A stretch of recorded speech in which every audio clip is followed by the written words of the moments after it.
Et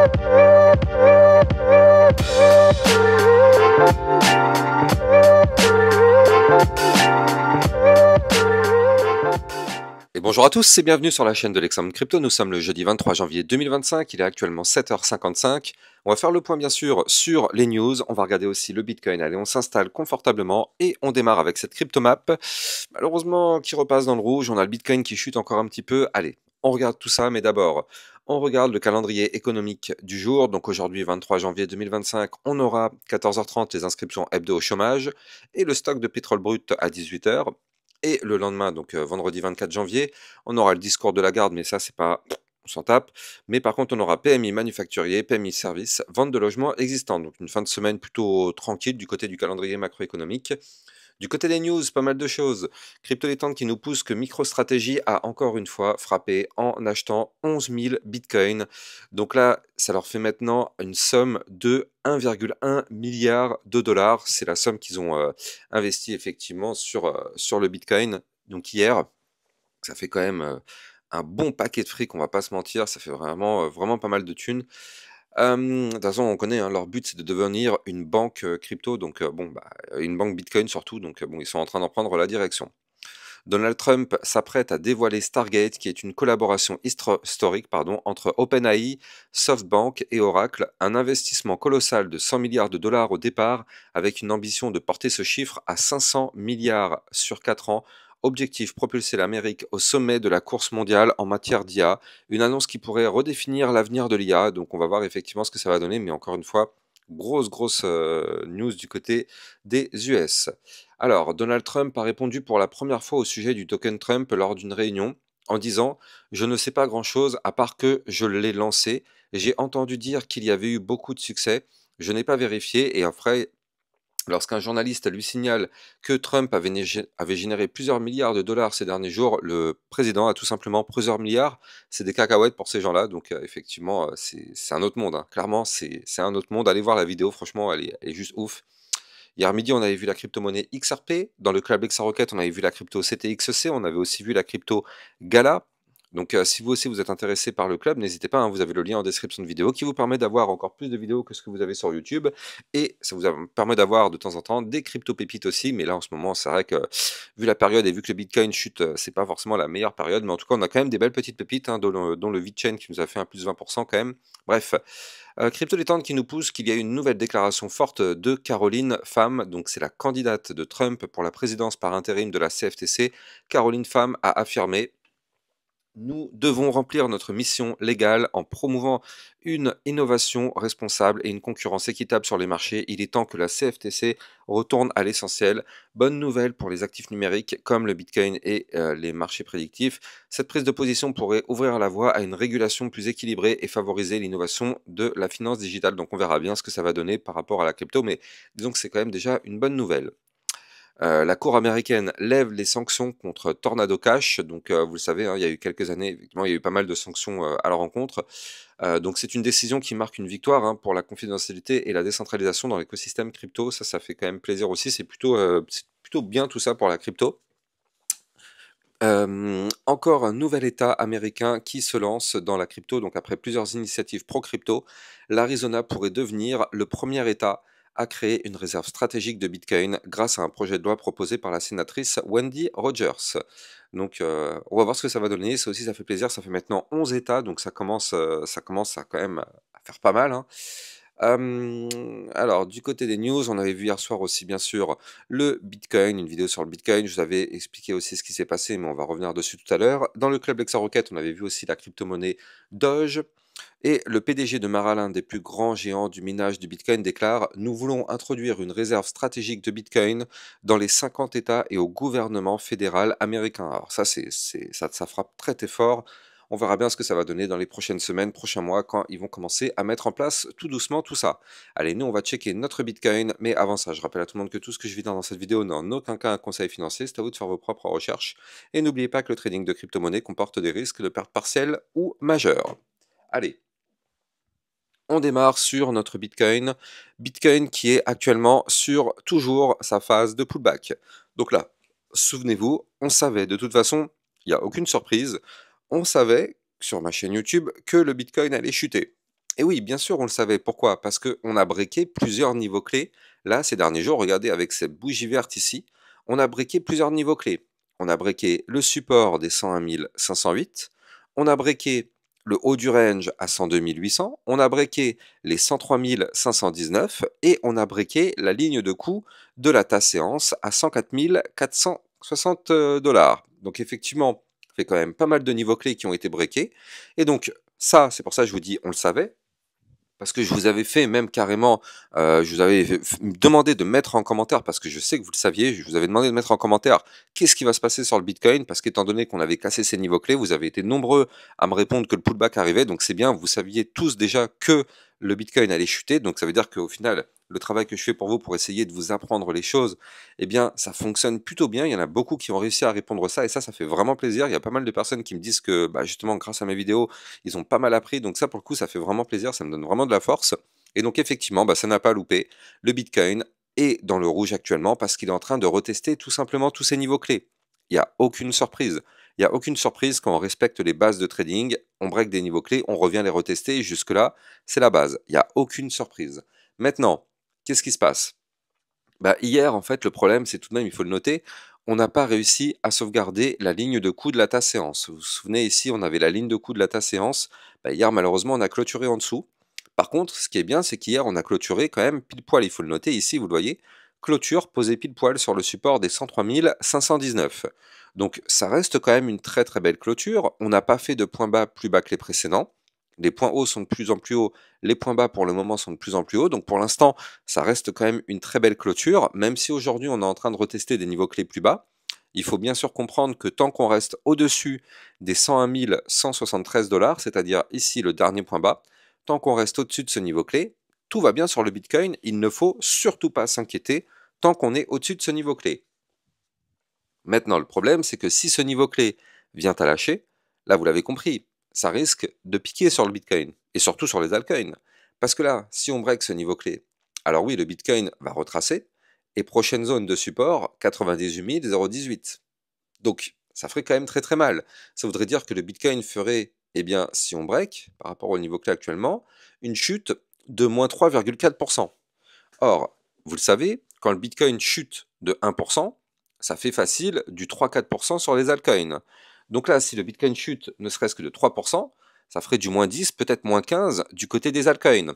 Quand vous voyez déjà la tête des altcoins, cette semaine, la plupart ont quand même perdu pas mal, hein, il faut quand même le noter, moins 20, en moyenne, c'est entre moins 10 et moins 20% cette semaine. Donc je vous laisse imaginer la tronche des altcoins si le Bitcoin nous fait ce mouvement. Bon, pour l'instant, c'est pas encore acté. Pour l'instant, on est toujours sur une belle configuration haussière, donc il n'y a aucune inquiétude à avoir pour l'instant sur le Bitcoin. Je dis bien pour l'instant parce qu'on est au-dessus des niveaux clés. Et ce qu'il faut noter, c'est que là, ben, pour l'instant, le support des 103 519 n'est pas briqué, même si actuellement on est bel et bien en dessous, on est à 102 000, le support n'est pas briqué vu qu'on n'a pas fait de clôture pour le moment en dessous. Et là, ça c'est une bonne nouvelle. C'est une bonne nouvelle. Actuellement, il est vrai qu'on démarre la journée en dessous, mais bon, il est à peine 8 heures du mat, j'ai envie de dire, la journée ne fait que commencer. On peut très bien remonter par la suite, clôturer au-dessus, et donc là, on aurait terminé cette phase de pullback. Le pullback a validé, on a été chercher les niveaux clés, ça a rebondi dessus, on reprend de la force, boum, on retourne rechercher nos points plus hauts, donc justement, nous, la résistance des 107 872 qui correspond, je le rappelle, à la ligne de tendance haussière très long terme conçue depuis 2016. Je rappelle quand même que cette ligne, c'est cette ligne qui nous a mis fin à notre dernier bull run. Donc c'est pour ça qu'il faut absolument la breaker, cette ligne. Mais là, du coup, on arrive quand même avec de la force, parce qu'étant donné qu'on avait ici le double bottom, souvenez-vous, même s'il ne s'est pas validé, qui s'est transformé en rounding bottom, qui ne s'est pas validé, on a toujours, eh bien, ici, une tasse séance, qui pour l'instant, effectivement, n'est pas validée elle aussi, mais si ça se valide, ça fait quand même 3 patterns bullish qui nous permettraient de tenter la cassure de cette résistance énorme. Donc c'est comme ça qu'en fait ça fonctionne. On n'arrive pas à breaker des résistances en claquant des doigts. Ce sont des gros points clés. Surtout celle-là, c'est quand même une résistance historique. Donc bon, pour breaker ce type de résistance, il faut quand même énormément de force. Maintenant, bah là, on arrive avec 3 patterns. Donc il suffit qu'on arrive à valider tout ça. Et là, on pourrait péter cette résistance. Je rappelle que la target théorique de ces patterns serait d'aller chercher théoriquement les 116 000 dollars. Attention, il y aura 3 résistances intermédiaires. Il y aura, eh bien, déjà ici le nouvel ATH qui a été fait il y a quelques jours à 109 391. Il y aura les 110 000 $, il y aura les 113 191 avant d'aller chercher les 113 000 $. Alors, je voulais vous montrer quand même quelque chose d'intéressant. C'est du côté de la vue un peu plus court terme là, sur le Bitcoin. On est en vue 4 heures. On a un pattern qu'on n'a pas forcément l'habitude de voir, hein. C'est un pattern quand même plutôt rare, on va dire. Mais pourtant, il est bel et bien là. C'est ce qu'on appelle le diamant. Donc là, vous le voyez, hein, du côté du Bitcoin, hop, on fait un diamant. C'est-à-dire que à l'intérieur de ce diamant, eh bien, à un moment donné, on a plus de volatilité ici. Mais derrière, on compresse. Donc on compresse à l'entrée, on décompresse au milieu, on recompresse en sortie. Et donc ça, en général, je dis bien en général parce que bon, après ce sont que des statistiques, mais en général, ce type de pattern, quand on vient du bas, eh bien ce type de pattern nous refait une chute par le bas. Enfin, c'est logique, nous refait, pardon, une cassure par le bas, c'est ça que je voulais dire. Quand on vient du haut dans ce pattern et qu'on forme le diamant, là en général, c'est pour breaker par le haut. Donc là, malheureusement, on vient du bas. Donc du coup, si on suit la logique des choses, ce pattern devrait casser par le bas. Maintenant, c'est pas bien grave parce qu'étant donné que juste en dessous, on a quand même deux supports majeurs, comme je l'ai dit tout à l'heure, on a les 101 508. D'ailleurs, on a cassé par le bas, on a été chercher ce support, ça a parfaitement rebondi. Et juste en dessous de ce support, il faut noter que le Bitcoin était dans une configuration en range, ici vous le voyez en violet. Donc au final, on a quand même un bas de range juste en dessous à 101 166. Donc ça fait quand même deux zones de support en dessous ce diamant. Donc au pire des cas, si on pète par le bas, on a quand même ces supports qui nous permettraient de limiter la chute. Donc ce serait pas forcément bien grave. Par contre, effectivement, si on casse ce range par le bas, vous l'avez compris, aïe, ça risque de piquer, hein, quand même, ça risque de faire très très mal. Donc attention, prudence extrême, on va pas se mentir, la configuration pour l'instant sur le Bitcoin, elle est quand même relativement dangereuse, avec un pattern court terme qui est plutôt baissier, par contre une vue moyen terme qui, elle, est plutôt pour le moment, je dis bien pour le moment, haussière. Mais si on chute et qu'on break, je le rappelle, le dernier point bas ici, attention, si on break les 101 189 $, risque de changer la donne. Donc prudence extrême, comme d'habitude, sur le Bitcoin. De toute façon, là, tant qu'on n'arrive pas à péter la résistance historique très long terme, il ne faut pas crier victoire sur le Bitcoin, hein. Il faut vraiment se dire que cette résistance, c'est du béton armé. Regardez ce trait bleu qui descend là en haut. Vous le voyez, ce trait bleu qui descend. Je vais juste dézoomer. Regardez ça, vous allez tout de suite mieux comprendre pourquoi je vous dis que c'est du béton armé. Regardez ça. Cette target, elle a rejeté, elle a mis fin ici à notre précédent bull run. Vous le voyez. Pour l'instant, on n'arrive pas à la péter non plus. Donc c'est pour ça quand même, et ça c'est depuis 2016. Donc bon, patience, patience du côté du Bitcoin. On va voir si on arrive à la péter. On arrive, comme je vous l'ai dit, quand même avec en court terme une potentielle chute, mais on a quand même ici un pattern très intéressant avec cette tasse séance. On va voir si effectivement ça arrive à se valider. Allez, on va aller checker maintenant nos petites altcoins, vu qu'on a fait le point sur le Bitcoin, et je le rappelle, tout dépend du Bitcoin. Les altcoins chute à la seconde où le Bitcoin chute, donc c'est pour ça qu'il faut quand même, bien sûr, toujours surveiller ce que font les altcoins. Alors du côté des altcoins, bien sûr, on va démarrer avec notre Ethereum. Donc là, du côté de l'Ethereum, alors ce qui est bien, c'est que oui, bien sûr, on chute, on retrace, mais c'est pas la fin du monde. Ce n'est pas la fin du monde. Quand on regarde ce qui se passe actuellement du côté de l'Ethereum, ben regardez ça, on est en train de chuter, mais on n'est pas en train de faire des points bas plus bas que les précédents. De toute façon, je vous l'avais dit, mais tant qu'on est au-dessus du bas du range, à 3125 $ du côté de l'Ethereum, tout va bien. Tout va bien. On a toujours l'espoir de former une structure en double bottom comme ceci et reprendre de la force. Tant que on est au-dessus du bas du range, on doit garder cet espoir. Par contre, si on perd ce bas du range, vous l'avez compris, l'espoir s'envole. Mais pour l'instant, ce n'est pas le cas. Pour l'instant, on a formé le premier bottom. On est peut-être en train de former le deuxième bottom. Donc, on va voir si on arrive à former cette partie de droite maintenant. Si on y arrive, dans ce cas-là, ce serait très intéressant pour se relancer sur la seconde partie du bull run. Enfin, j'ai envie de dire surtout pour l'Ethereum, pour qu'il démarre enfin son bull run, parce que lui, clairement, ça fait très longtemps il a rien fait en fait sur ce cycle, hein. Il y a des cryptos qui vont déjà pousser un petit peu, mais l'Ethereum n'a rien fait. Après, c'est pas parce qu'il a rien fait qu'il est mort, hein, attention. Attention à ça, je rappelle que c'est tout à fait normal. Sur un cycle, c'est d'abord le Bitcoin, après l'Ethereum, et puis après aussi les altcoins. Donc là, on va voir si effectivement ça continue de se matérialiser. Mais pour l'instant, Eh bien, on patiente sur cette configuration. On est malheureusement sous le ruban de moyenne mobile, donc ça, c'est pas une très bonne nouvelle. Bon, on a ce bas du range qui est ici, qui nous sert de support, tant mieux, on l'a, heureusement, et on espère qu'il va être protégé. Si on veut reprendre de la force, il faut déjà à minima qu'on récupère les 3294, puis il faudra absolument récupérer les 3472 dollars qui correspond à notre dernier point haut qui sera la ligne de coup du pattern en double bottom, comme je vous le disais tout à l'heure, hein. Peut-être que si on arrive à remonter et qu'on break ce niveau clé, oui, on pourrait avoir un décollage. Mais bon, pour l'instant, on en est encore un petit peu loin. On va surveiller tout ça du côté de l'Ethereum et on espère vraiment qu'on va enfin reprendre un petit peu de force parce que là, c'est quand même relativement compliqué. Allez, on va continuer avec, eh bien, jetons un coup d'œil sur la crypto Chainlink. Alors, du côté de la crypto Chainlink, on est actuellement là aussi sur une phase de retracement. Donc, on est revenu retester quand même, il faut le noter, le support des 24,556 $.